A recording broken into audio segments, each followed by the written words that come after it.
In this video, we will discuss the stages of spelling development. This video was created by faculty in the Literacy Education Program at Appalachian State University. If you have additional questions, please reach out to Jenny McCurry at the email address on your screen. What I'd really like to start with is a reminder that the way that your students spell words are not random mistakes.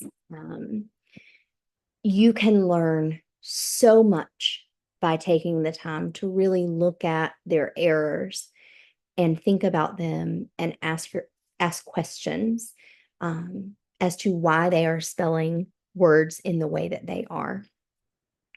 It can also give you really great information about planning instruction that would benefit their spelling development.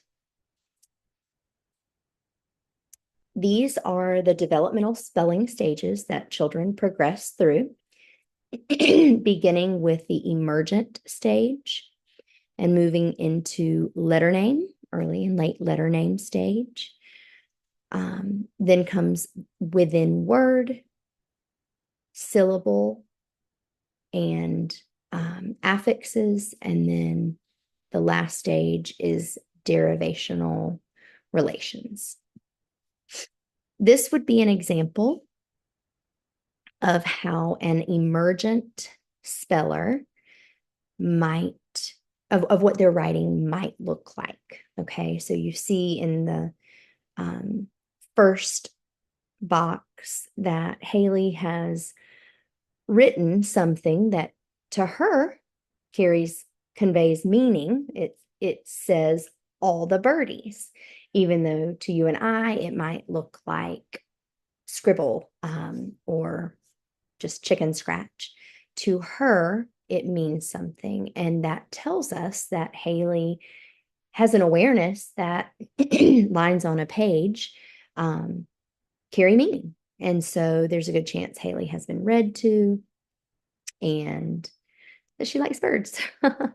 And within each of these stages, I'll also mention there is a continuum from, students who have just moved into that stage and even those who are on the cusp of going into the next stage. So you'll notice that from between A and D, there's a lot of growth that you'll see within this emergent stage.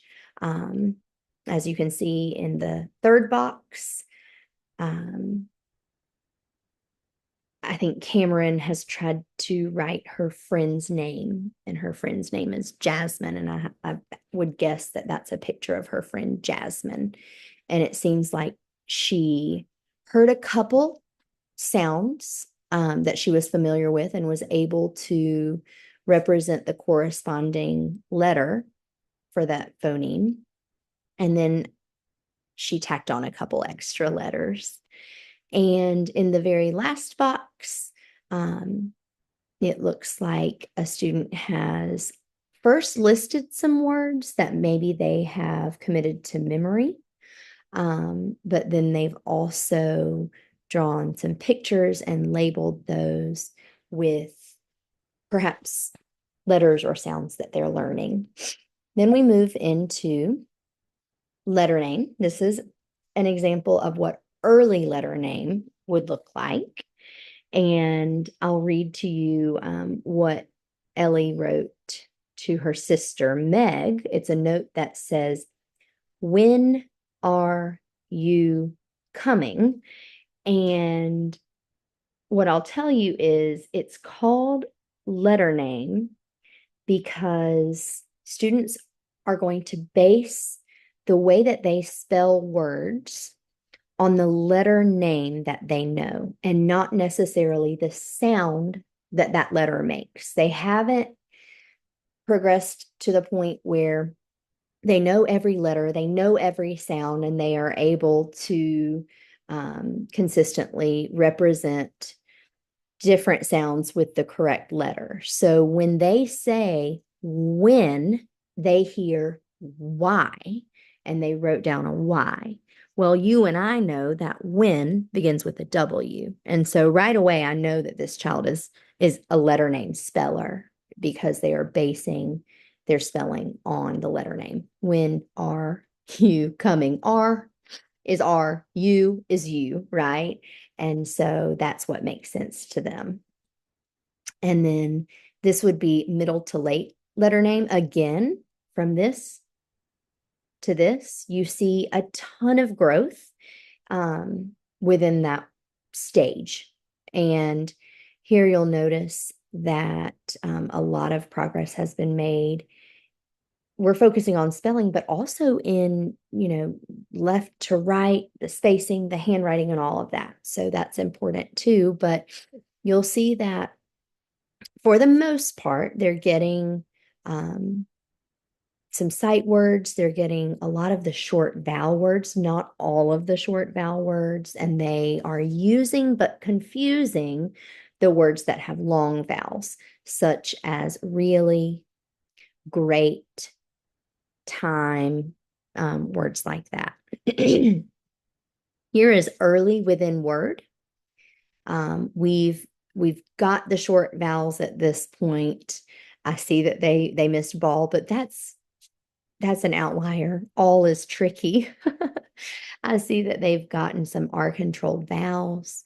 They are representing words that have a long vowel with a silent magic E. I see evidence that they understand that, but they are still using but confusing those vowel markers. So if you look at how they spelled the word team, and I should have read this for you.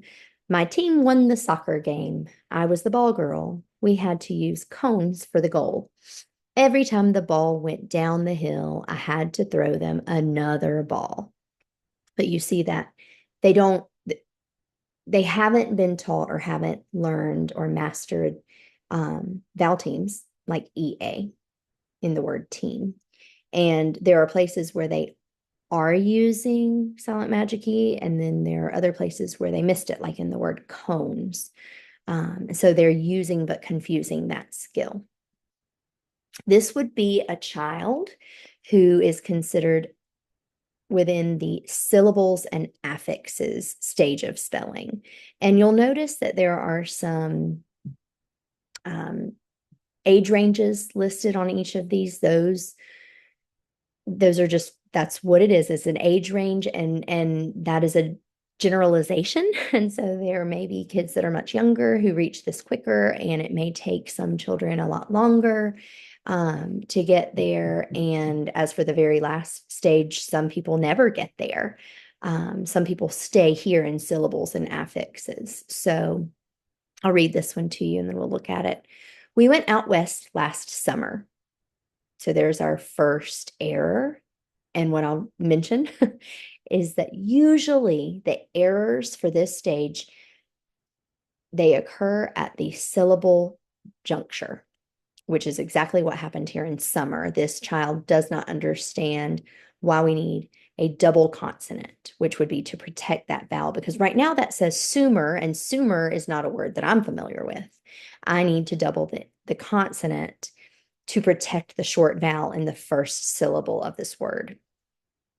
We drove a little camper, again, that consonant L-E syllable has an error.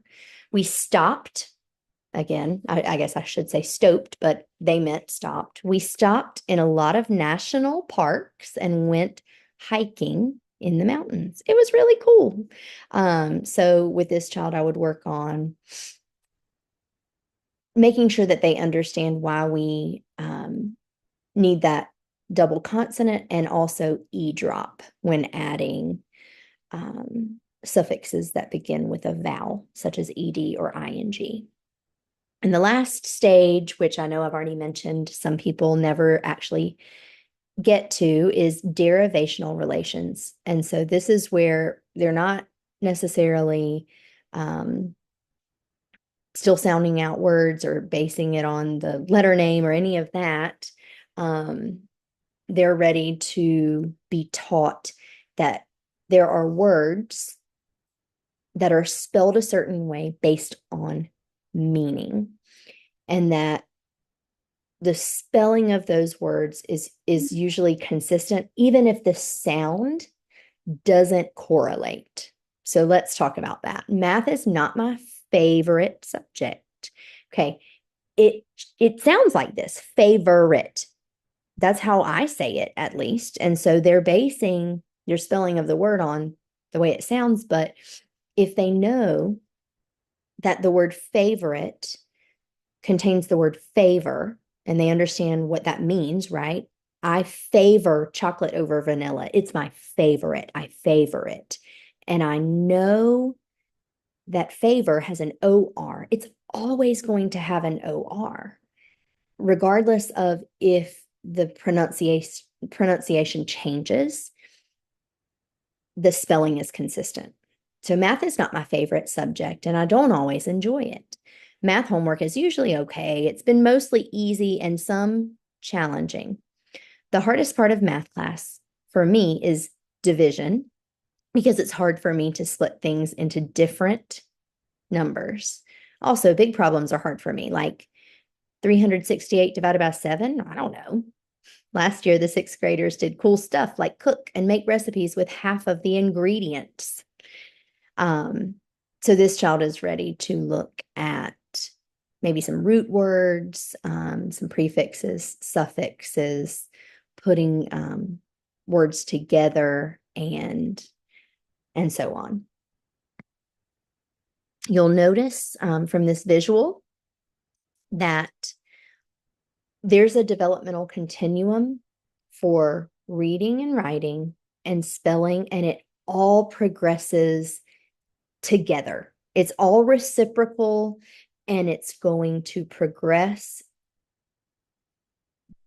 alongside of each other. And so as you are intentionally helping your students make progress in reading and writing, you will, in doing so, strengthen their spelling and vice versa.